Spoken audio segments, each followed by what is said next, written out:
Hey guys, what's going on? Here's JediJester back with another tutorial, and this time we're gonna have a practical training about the time finishing. So we're gonna take a look at what factors affect the time finishing and how we can actually train the time finishing.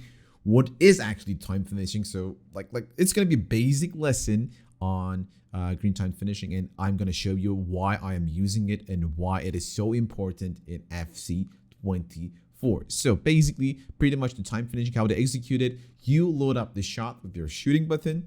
Here, as you can see, we load up the shot here with 3 bars of power with our square button, circle button, sorry. And then as I'm about to hit the ball, I hit the shooting button a second time. So I empower it. This is the main reason I use time finishing. We empower the shot. The shots go much faster, much stronger, and even though sometimes, like in this example, it hits the bar, it is very effective and it can make a lot of shots, a lot of hard shots, very easy. But on the other hand, it can also make most of the easy positions very hard if you time it wrong. If you red time the shot, we're going to have an example about that as well. But as you can see here, we get the ball here, we turn ourselves towards the goal, power up the shot here first, loading up the shot here, 3 bars of power, and as I'm about to hit the ball a second time, I press the shooting button again, and the icon above the player's head glows green if I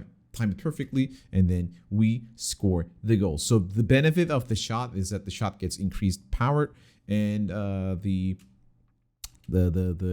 other hand, if you time it bad, then here again you see this is a very easy opportunity in my opinion. Like, it's a clear shooting chance. If you time it correctly here with the green time shot, it will go in probably, but then I red time it with a bad execution on it, and then this goes way out. So this is a risk and reward, high risk, high reward mechanic that you might want to use. In my opinion, you have to use it because it is so powerful in FC24 if you execute it correctly. So there are a couple of factors that will affect the time finishing. First of all, let's see what example this is. Again, this is a very good example. You see, this is actually a position where I don't need the time finishing, but I want to secure the shot here, and here, just because I couldn't time it, it glows red here, and just because I didn't time it correctly, the ball goes out, even though that was a really good opportunity. So make sure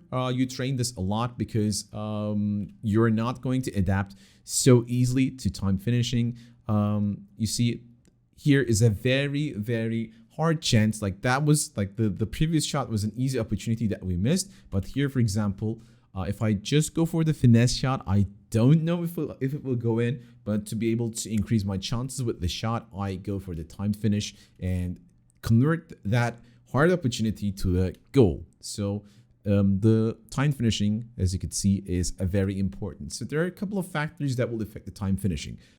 So first of all, the shooting animation with different types of shots and respective playstyle pluses. So we're going to see a couple of examples about that. You see, with different shooting animations, the timing also changes, because if you execute a finesse shot, then the animation changes, or if you execute a power shot, it will change because it will actually take longer for the shot to load up. So with the finesse shot here, I'll take the ball here and go for the shot, and if I time it correctly, then I score the goal. But then I have to get a feeling about, I have to grow a feeling about the animation itself, and this requires some practice, some like, you have to try it out. Just because I timed correctly here doesn't mean it was luck or it was consistent, but I just practice a lot with the finesse shot here. I know the time that my player is going to hit the ball, and that's a bit different from the original normal shot. So with also the respective playstyle plus, Griezmann has playstyle plus normally, which doesn't show up here, which is kind of a bit weird here. But with the playstyle plus, these types of shots, like the power shot and the finesse shots, they actually last, like, the animation is faster. So that also affects the time finishing, because then you have to press the button early the second time. So here, for example, we see the finesse shot here. That's a really good example. But here, Bruno Fernandes, for example, doesn't have the power shot trait. So here you see the animation is a bit longer and you have to wait until the animation loads up, ends, and then here, that's a normal power shot. But then I acknowledge that, I understand that, I study that, and for the next time, I again have Bruno Fernandes, the same player. I initiate the power shot. I don't press the second time early, and here, just as my player is about to hit the ball. You see here, like he is about to hit the ball, and I hit the shooting button a second time, just as the animation ends. So that is really important, and you have to watch for it. In the same team, we have another player, Rashford, who has, for example, the power shot plus play style. So what happens here? He goes faster, and that is why I have to press the shooting button a bit earlier if I want to go for the green time finishing. So this is really important, and you have to watch for it. Different types of shots and respective play styles. So that was one thing. Moving on to the other one.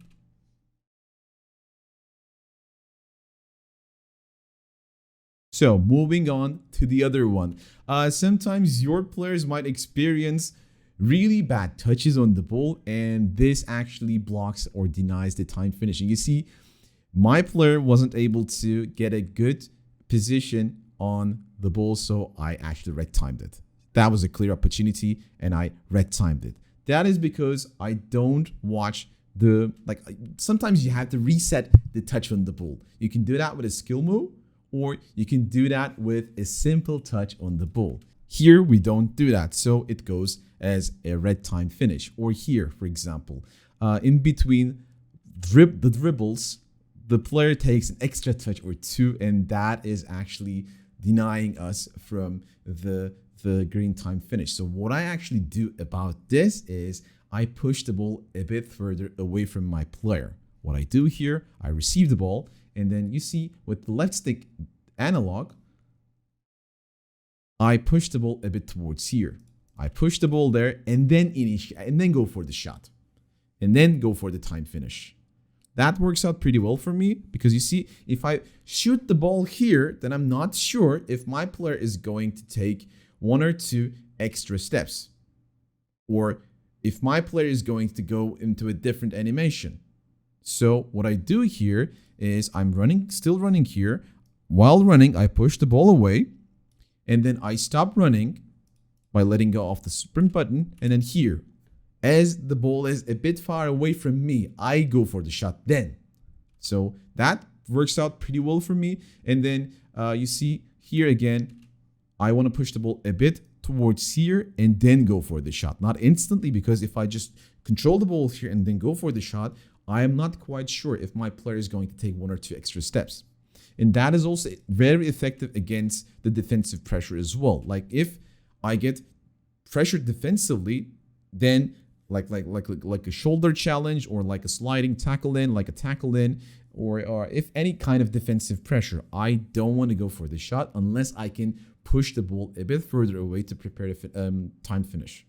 So that is also what you need to do about the time finish. Just push the ball a bit further away from your feet and then go for the shot or execute the time finish.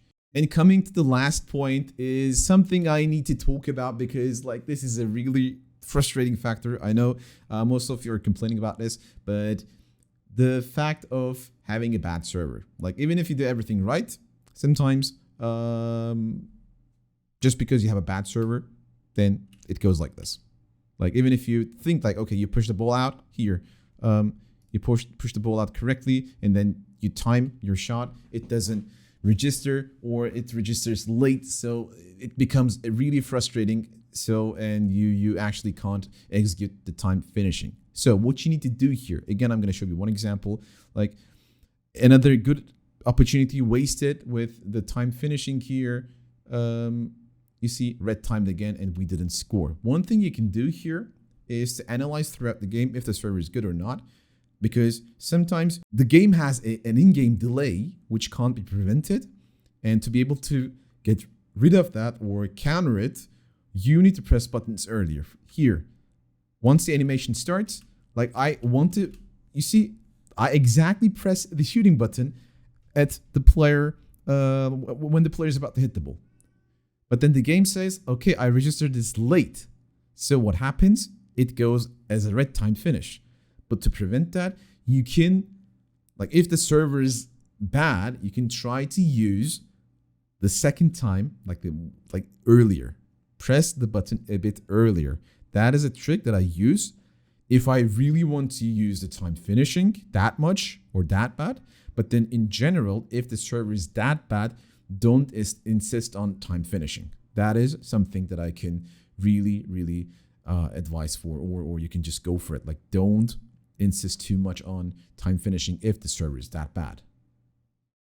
What I can recommend here to practice the time finishing is to go against the AI. Like you can go to the practice arena, and then you can just try to start training there, because this comes with a lot of training. Here, just try it out with, and like all of the players, like offline, you can really understand how this mechanic works with different types of shots, and this will require a lot of practice. But know that it will actually change during the online experience, because even if the server is good, then you will have an online match which requires 2 players, and the servers can actually slightly change the timings of the time finishing. But like I've said, depending on different aspects, this will change in time.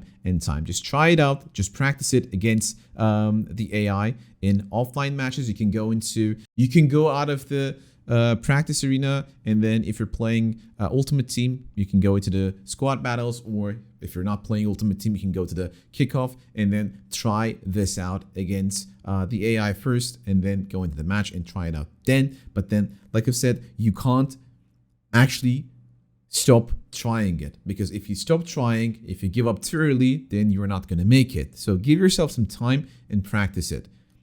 This requires, like I've been using time finishing for 5 years now, and I can just say this, like the master of time finishing requires a lot of time. So one last example, or one last advice I can give to you, is to turn off the time finishing bar for the beginners. The bar above your player's head can help to understand the finishing timings for the time finish. But then if you advance further, you will continue looking at that time finishing bar, and then this will hold you back if you want to get a feeling for it. It's best for you if you get a feeling for it, and if you want to get a feeling for it, just make sure you turn off the time finishing bar in the trainer menu, so that it will become a bit more harder, but at the end it's going to be much more progressive for you. Yeah, this is a way you can practice the time finishing, and hopefully this will help you understand why it's so hard and why it takes too long to practice that. Hope you guys enjoyed and learned a lot from this tutorial. Until next time, take care and peace.